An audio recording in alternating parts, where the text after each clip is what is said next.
کسی بہترین اردو داں کا جملہ نہیں بلکہ یہ اللہ کا قرآن ہے۔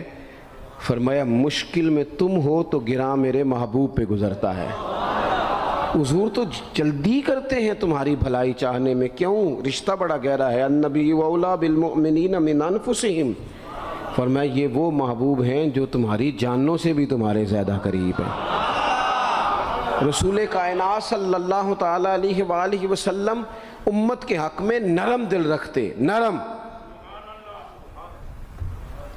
لوگ سمجھتے ہیں شاید کسی کا بھلا یہ ہوتا ہے اس کو 4 پیسے دے دیے جائیں، شاید اس کا بھلا یہ ہے کہ اسے نوکری پہ لگوا دیا جائے، شاید بھلا یہ ہے کہ اس شخص کو اگر کسی وہ مشکل میں آ گیا ہے تھانے کچہری کے معاملے میں تو وہاں اس کو سہولت دلا دی جائے، آسانی کر دی جائے، کسی کو مضبوط کر دیا جائے، تو یہ اس کے ساتھ بھلائی ہے۔ میرے رسول پاک صلی اللہ تعالیٰ علیہ وسلم نے بتایا کہ میں نہ مکارم اخلاق کی تکمیل کے لیے آیا ہوں، میں تمہارا وہ نفع کرنے آیا ہوں کہ تمہارا دل ساری جگہوں سے ہٹا کے رب رسول کی طرف مائل کرنا ہے، تمہاری طبیعتوں کے اندر جو سختی ہے اسے نرمی میں بدلنا ہے، تمہارے مزاجوں کے اندر جو بے لگام خواہشات ہیں انہیں شریعت اسلامیہ کی پابندی کی لگام دینی ہے۔ حضور سید عالم علیہ السلام نے لوگوں کی اصلاح کا جو دیکھیں نا، اگر کسی گھر میں بگڑے بچے سنور جائے نا تو روٹی تھوڑی بھی ہو تو گزارا ہو جاتا ہے، اگر گھر والے اخلاقاً اتنے اعلیٰ ہوں، ایک دوسرے سے پیار کرتے ہوں تو تھوڑے پیسوں پر بھی وقت گزر جاتا ہے۔ رسول پاک کا دل دھڑکتا تھا، کس لیے؟ صرف اس لیے نہیں کہ لوگوں کو نوکریاں مل جائیں، مال مل جائے، لوگ جو ہیں ان کے گھر کشادہ ہو جائیں، بلکہ حضور کا دل دھڑکتا تھا کہ لوگ دوزخ سے بچ جائیں، جنت کی طرف ان کا سفر ہو جائے، ان کے دلوں سے حسد کو، تکبر کو، غرور کو، انا کو، خود پسندی کو، عجب کو نکال دیا جائے۔ یتلو علیکم آیاتنا ویزکیکم، ان کا تزکیہ کر دیا جائے، دل صاف کر دیے جائیں۔ رسول پاک صلی اللہ علیہ وسلم احساس کے ساتھ جاتے ہیں۔ ہمارے ہاں نا تبلیغ ہوتی ہے لیکن اس میں درد نہیں ہوتا، الا ماشاء اللہ، اچھے لوگوں کی بات نہیں کرتا۔ لو میرے جیسے آدمی نے تقریر کرنی ہے، گھنٹہ گزارنا ہی ہے، تو پھر بعض اوقات نفس کی خواہشیں غالب ہوتی ہیں تو وہ اصلاح سے زیادہ شوق داد لینے کا غالب آ جاتا ہے۔ وہ آپ کو پتہ ہے نا، وہ ہمارے ہاں پھر وہ نقیب محفل بیچارہ کبھی بھاگ کے ادھر چلا جاتا ہے، کبھی بھاگ کے ادھر آتا ہے، کہتا ہے میں نے جملہ دینا ہے۔ اب وہ ایسے لگتا ہے جملہ نہیں دینے لگا، کوئی ایٹم بم دینے لگا ہے، جس میں اتنی اسے پریشانی، ایک جملہ کہنے لگا ہوں، سنبھال کے رکھنا، ضائع نہ کرنا، یہ نہ کرنا۔ وہ تو جملہ رہنے دے، تو آیت دے ہمیں کوئی قرآن پاک کی، تو ہمیں کوئی حدیث پاک سنا، تو اس حدیثی بات کر، یہ تو مطلب۔ اور پھر وہ داد کا اتنا شوق کہ جب تک سارے ہاتھ نہ کڑھیں، جب تک شمال جنوب والے نہ بول پڑیں تب تک بات نہیں ہوگی۔ یہ کیسی بات ہوئی؟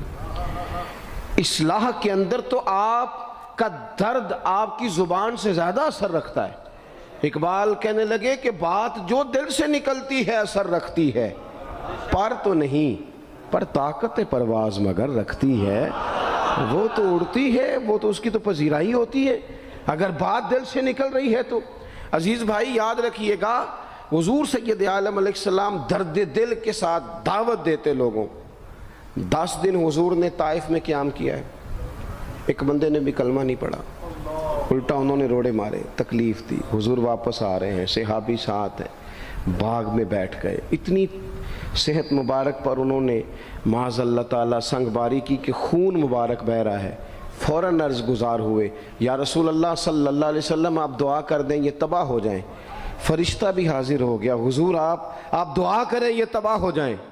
لیکن محبوب کے دل میں نرمی ہے نا امت کے لیے، اگرچہ یہ ساری امت دعوت ہے اس وقت، پر اس وقت بھی نرمی ہے۔ محبوب کریم علیہ السلام نے ہاتھ اٹھائے، صحابی کہتے ہیں میرے دل میں خیال آیا اب یہ تباہ ہو ہی، میری طرف دیکھیں جی، اب یہ تباہ ہو ہی جائیں گے، اب کوئی نہیں بچا سکتا انہیں تباہ ہونے سے۔ لیکن حضور نے کیا کہا اے اللہ انہیں ہدایت دے دے، انہیں پتہ ہی نہیں یہ کیا کر رہے ہیں۔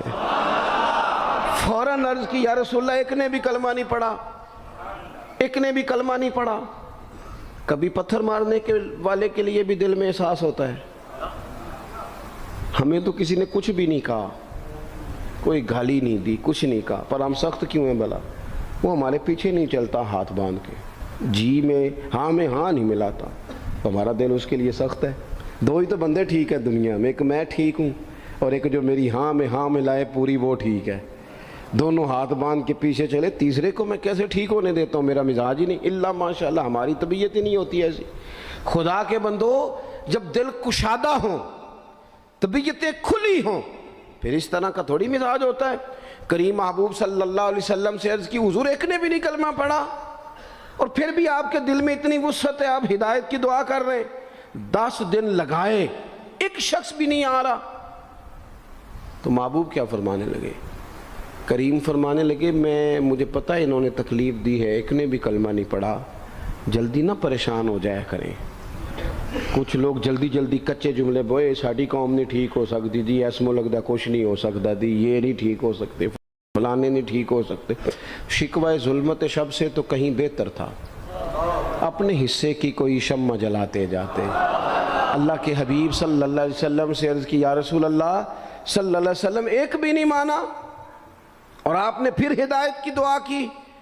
تو یہ میرے محبوب کا امید کا طریقہ ہے۔ کریم فرمانے لگے، اگر آج یہ نہیں مانتے تو پھر بھی تباہی کی دعا نہیں کرنی، یہ نہیں مانتے تو ان کی آنے والی نسلیں مان جائیں گی، مان جائیں گے لوگ۔ اپنے دل میں جب آپ نرمی لے آتے، ہمارے نا سینکڑوں نوجوان گناہوں میں چلے گئے ایک ایک علاقے سے۔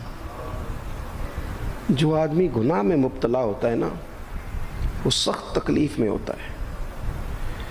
انسان کو جو چیز سب سے زیادہ ستاتی ہے وہ اس کی اپنی غلطیاں ہوتی ہیں۔ حدیث میں فرمایا، ما حاک فی صدرک، کھٹکتا ہے سینے میں، چبھتا ہے گناہ۔ یہ تکلیف دہ معاملہ ہوتا ہے، تڑپتے ہیں لوگ، سسکتے ہیں، لیکن روایتی انداز سارا جب ہماری مجالس اور محافل میں ہو جاتا ہے، کوئی نہیں وقت دینے والا، پیار کرنے والا، تھپکی دینے والا، بازو تھام، کوئی نہیں۔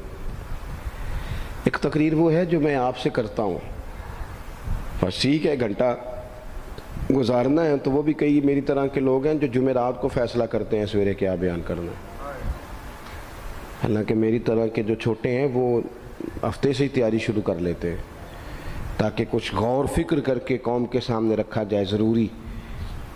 اب ایک تقریر میں آپ سے کرتا ہوں، سمجھانے کے لیے عرض کرتا ہوں۔ ایک تقریر ایسی ہے جو خطیب صاحب آپ سے کرتے ہیں، اور خدا نہ خواستہ اللہ تعالیٰ معاف کرے، صرف سمجھانے کے لیے، اگر ان کو پتہ چل جائے کہ ان کا بیٹا کسی غلطی میں مبتلا ہو گیا تو پھر بھی اسی طرح ہی داد و تحسین کے لیے لش پش کر کے تقریر ہوگی؟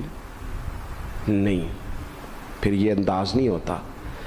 پھر تو بچہ کو سامنے بٹھا کے باپ اپنی پگڑی اس کے پیروں میں رکھتا ہے، پھر تو ماں دوپٹہ پیروں میں رکھتی ہے، کہتے پتر میری کمائی نہ اجاڑ دینا، اور نہ پتہ چلا تو سگریٹ پینے لگ گیا، خدا خیر کرے، تیری مہربانی۔ سوتا نہیں، اس کا چہرہ پریشان ہے۔ اب بات آئی ہے نا، اب یہ وقت آیا تبلیغ کا، اصلاح کا۔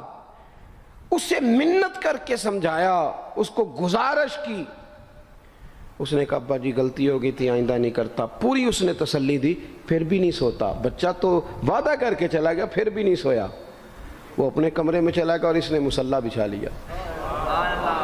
کہا یا اللہ یہ میری عمر کی کمائی ہے، مالک اسے ہدایت دے دے۔ او بھائی، جب تو اس انداز میں ملت کے ہر بیٹے کی اصلاح کرنے لگے گا، اور اس سے مراد صرف خطیب واعظ ہی نہیں، حضور نے ہم سب کے ذمہ لگایا تھا، بلغ عنی ولو آیا، ہم سب کی ذمہ داری ہے لوگوں کے لیے، لوگوں کو قائل کریں۔ مجھے بتاؤ، اپنی ذات کے حق میں قائل کرنا ہو تو کرتے ہیں کہ نہیں؟